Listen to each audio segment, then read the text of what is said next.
तो this is the MSQ problem, topic is curve. Simple सा question है, formula based question है।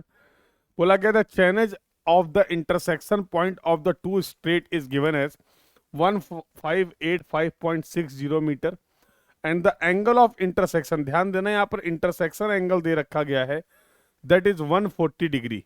सो angle of intersection is given as 140 degree. Okay, if the radius of the circular curve r is given as 600 meter, if the radius of the circular curve is given as 600 meter, the tangent distance and the length of the curve in meter respectively। समझना है आपको इस बात को।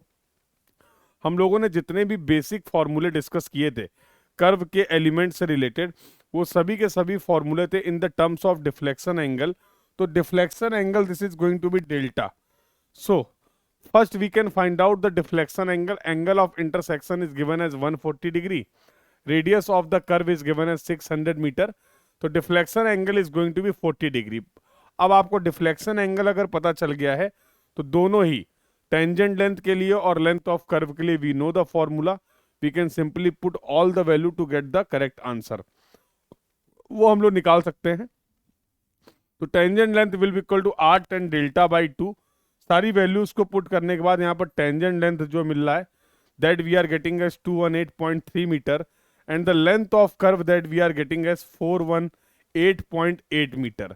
तो 218 and 418, 218 and 418, yes. So based on this explanation we can mark C as the correct answer for this question.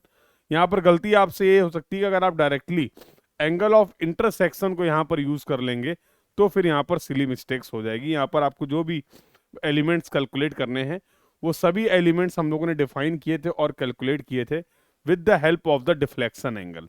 So answer for this question is going to be C.